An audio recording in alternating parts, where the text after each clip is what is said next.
Hello and welcome to Painotopia.com. My name is Jan Lingen, and in this video we are talking about trigger point activation in the infraspinatus. Just very briefly, if you have no idea what trigger points are, if you are new to this concept of trigger point treatment, trigger point self-treatment, there is a free trigger point course that you can sign up for via a link or the button below this video, and then it will be delivered to you via email. It's very valuable information if you are in pain and if you have no idea what's going on.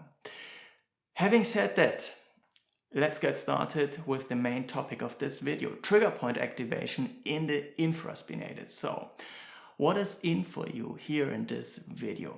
Three things. First of all, I will walk you briefly through the functions of the infraspinatus because this is so important for you to know. It's critical for you to know the functions of this muscle, to understand them in order to grasp the idea of trigger point activation. So I will do that first. Once we have covered that, we will move on to trigger point activation in this muscle in sports, certain kind of movements. I will give you a few examples and explain you why that can become problematic. And last but not least, we will have a look at one common posture that very often activates trigger points in the infraspinatus. Okay, let us have a look at the functions of the infraspinatus. The infraspinatus is a strong outward rotator in your shoulder joint. That means it rotates your shoulder outwards. This is the movement when your upper arm gets rotated outwardly. This movement, this is an outward rotation of the shoulder. In daily life, you will see this movement when you reach behind yourself to receive something. If you take your wallet and put it into your back pocket. If you fasten your seatbelt with that arm in sports. If you execute any kind of serve in volleyball or tennis. When you bring your arm backwards. All those movements that I just mentioned include at least to a certain degree an outward rotation of your shoulder. So this is where this muscle gets highly active. On top of that, the infraspinatus stabilizes your shoulder joint during those movements, which means it looks after our upper arm bone and prevents that it slides too high up here in the shoulder socket and prevents it from impinging the supraspinatus tendon here below the acromion. Okay, so those two things are very important. Outward rotation and stabilization of the shoulder joint. Having walked you now through the functions of the infraspinatus, let us move on with some examples from sports where the muscle gets overloaded quite often.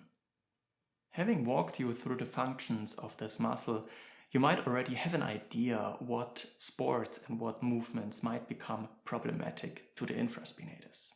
Of course, those are things where you have to elevate your arm, your shoulder a lot, or where you have to bring your arm behind your body in order to execute any kind of movement. Examples are rock climbing and bouldering, where very often you have to reach up high and pull.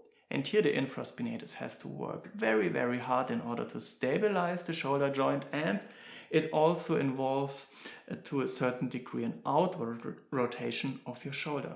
This movement, because you reach up high and a little bit backwards.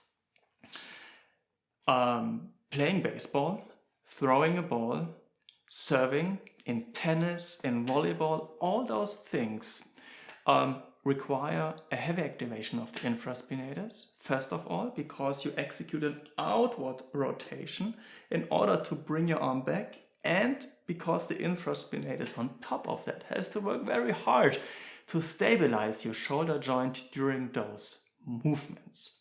Now obviously, not everyone doing those sports suffers from trigger points in the infraspinatus. So what is it that activates them? There are a few things that actually should be common sense, but are neglected quite often. I always say the trigger points develop when you abuse your muscle. So what is an abuse here? What do I mean with this? This is not a very medical term, right? With muscle abuse, I mean working out very hard without warming up properly. A thing I see all the time in people that have any kind of trigger points. Very often they simply do not warm up. They go to the gym, to the sport, and just go full force immediately. That's stupid, okay? I'm sorry that it sounds harsh, but that's just a simple fact. It's stupid, going very high intensity without warming up properly. And that leads me to the next thing that a lot of people neglect. Your muscles, after being used heavily, need recovery time. They need to rest in order to adapt to the training stimulus put on them. If you do not rest enough, there's a high chance that you develop trigger points simply because the muscle is not rested, your nervous system is not rested, thus your coordination suffers. And a suffering and coordination, how I call it, also displays itself, manifests itself in not very nice movements. You use too much muscle activity, and that messes up your whole coordination and leads very easily to the development of trigger points. Those things are the most common things. You do not warm up, you do not rest enough. And we could add a third thing, and this is just not giving the muscle enough time to adapt in a way that you progress too fast with the increments of your training intensity. Usually people try to get better at what they're doing, and that might be that they lift heavier weights, do more serves, get better at something, they practice something. And if you increase the training volume, the training intensity, or any of those variables too fast, it's also a misuse, an abuse, how I say it, of a muscle. And that is very, very prone to end in the activation of trigger points. Okay, having covered that topic now, I would like to go on to the topic of postural stress. Okay, what kind of postural stress am I talking about here? I am talking about a very, very common posture, and this is this one. We're sitting in a slumped position, arms in front of our body, riding the car, doing computer work, or just hanging out, sitting somewhere. This is a posture we do a lot in daily life. And why is this posture problematic for the infraspinatus? I will tell you why. Every time you elevate your arms in front of your body and have them here and do anything, it doesn't matter what you do. The thing is, the arms are in front of your body. Your shoulder gets a little bit protracted and rotated inwardly. Now, in the beginning, I told you that the infraspinatus is an outward rotator of the shoulder joint. So what happens if we rotate our shoulder inwardly, even if it's just a tiny bit? Of course, our infraspinatus has to elongate, has to give way a little bit, has to stretch in order to make that movement possible. And now if we sit for hours in this position, the infraspinatus gets stretched permanently. And that is a mechanical tension that is placed permanently on this muscle. And this permanent mechanical tension can lead to an activation of trigger points in that particular muscle. That is with every muscle the case. So also with the infraspinatus. Just quite a quick explanation why that is. I do not want to go into very great detail here. But the thing is, if you have this mechanical tension in form of a slight stretch due to a posture, which is this in this case, you have a decrease in blood flow, which means you have a decrease in oxygen supply, which means you have a change in the energy systems, how they are running there. And that leads to a change in the chemical milieu surrounding the muscle. And that can lead to an activation of trigger points. Why that is, you can read in great detail in textbooks. I do not want to go into great detail here in this video because it would be just too long and too complex. but the takeaway message is here, this posture is very problematic for trigger point activation in the infraspinatus. So what to do about it? Two things. I will give you one secret tip, really a joker, and the tip you might to expect. Let's talk about the tip you might expect first. Of course, massage the infraspinatus, deactivate the trigger points this way. How to do it? I did shoot 2 videos, if I'm not mistaken, already on that. And you can watch them. I will put the link below this video in the description box, and hopefully here will be an info card popping up in the video where I will also link to those 2 videos. The second thing, that's a secret information, okay? Work on your chest muscles.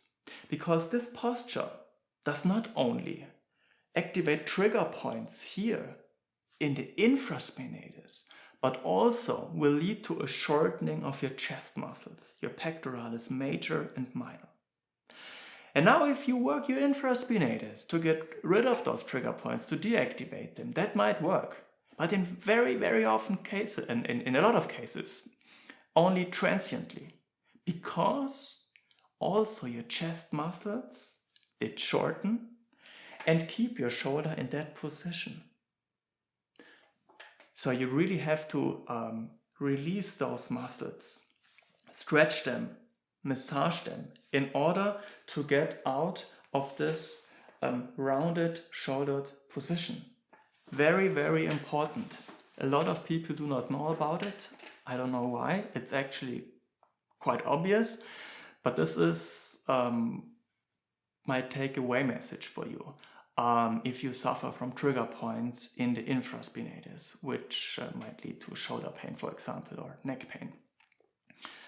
Massage the infraspinatus, massage your chest, and stretch your chest. Those 3 things will help you a great deal in relieving pain and trigger points in the infraspinatus muscle. I really hope you enjoyed this video. If so, then there are a few things how you can support my work. Leave thumbs up, subscribe to my channel, and this is really a present for you. Sign up for the free trigger point course. Yeah, that you can do so by clicking on the link below this video or the button. It's very valuable information. Okay, I'm done with this video. I thank you a lot for your time, and maybe we will see each other soon. Bye bye.